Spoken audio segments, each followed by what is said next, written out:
Hello and welcome to another Film in 5, where we review movies old and new to give you our thoughts on the films we've been watching here at More Movies. My name is David Roberts, and in this episode I'm going to be talking about one of the first ever heist movies and a film noir classic, The Asphalt Jungle. Directed by John Huston and starring Sterling Hayden, Calhern and John Hagen. And just a warning that I will be talking about some of the plot points, so if you still haven't seen this classic movie, consider this a spoiler alert. Though The Asphalt Jungle is a film that revolves around many characters, the real centerpiece of the film is criminal mastermind Erwin "Doc" Riedenschneider. Recently released from prison, Doc has a plan for one last heist, a big one, and seeks both financing and assistance from the grimy underworld of an unnamed Midwestern city. Throughout the first third of the film, we are introduced to many characters who get entangled in the scheme. We meet Cobby, a black market bookmaker who also happened to be friendly with a corrupt local police officer, Lieutenant Dietrich. The officer knows that Doc didn't check in after his release and is getting grief from the police commissioner Hardy, but he still keeps stum for his friend. Cobby doesn't have the money to finance this operation, so he introduces Doc to Alonzo D. Emmerich, a local lawyer and fixer with ambivalent morals. He agrees to finance the heist while secretly scheming a way to keep all of the money for himself. Emmerich sends his right-hand man, Private Detective Bob Branham, to collect all the debts he is owed, as he has no cash to hand. We discover, however, that none of his debtors can pay up, and he can't get his hands on the money, so together they scheme to double-cross Doc and his men, offering to hold on to the jewels whilst gathering the cash exchange when they really plan to run away on their own.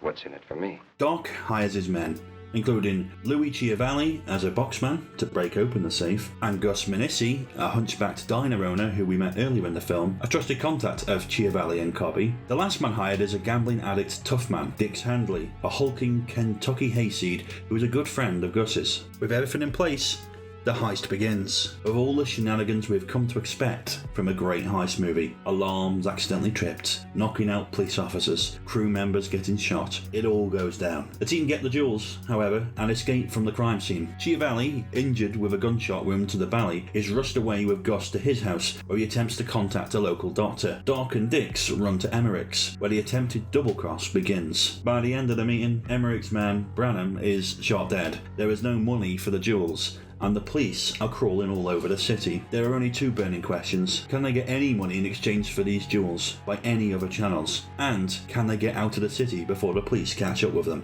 The Asphalt Jungle is a standout film. It's one of the very first heist films ever made and has set the blueprint, inspiring so many films since. This includes early remakes such as The Badlanders, Cool Breeze, and even the scene-by-scene remake Cairo from 1963. But its inspiration can still be felt today in films like Reservoir Dogs, The Score, and even Ocean's 11. One of the biggest compliments that could be made is regarding the film's heavy influence on Rififi, considered France's greatest noir movie, and perhaps the best heist film ever produced. It's interesting as it was one of the first films to break with the mould and tell a crime story from the criminal's perspective. None of the characters we meet are particularly likeable, in the traditional sense, but we admire some traits that they demonstrate, like their fierce loyalty and their determination. We see the authentic dark streets and get a taste of what criminality is really like. This is not a classic polished gangster movie. It portrays a low-down, dirty, untrustworthy world of double-crossing backstabbers and confidence tricksters. John Huston was keen to capture a realistic atmosphere with The Asphalt Jungle and was heavily influenced by Italian neo-realist films such as Bicycle Thieves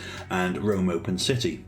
This realism was then perfectly paired with the typically stylized noir aesthetic we are all now familiar with. The shots in the film are sparse, with fewer scenes edited together, instead often focusing on one setup, almost documentary-like. The dramatic lighting is less pronounced, and many exchanges are done within one frame shot rather than intercut. It's subtle, but it's effective. All this relied on a fantastic cast, including the ever-brilliant Sterling Hayden and Louis Calhern, who effortlessly portrayed their roles. They are joined by great actors such as multi-award winning James Whitmore, Sam Jaffe, who was nominated for Best Supporting Actor for this performance, and an early breakout performance from Marilyn Monroe as Emmerich's secret mistress. All of the performances are crisp and believable. There's a very human element to the acting in the film. Emmerich's final scene, after the police catch on to his involvement in the scheme, is a perfect example of this, where Louis Calhern has an opportunity to show genuinely agitated indecision and sums up the entire futility of his initial ambition. The Asphalt Jungle is a cinematic treasure to behold,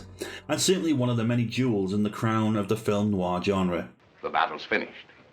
The jungle wins.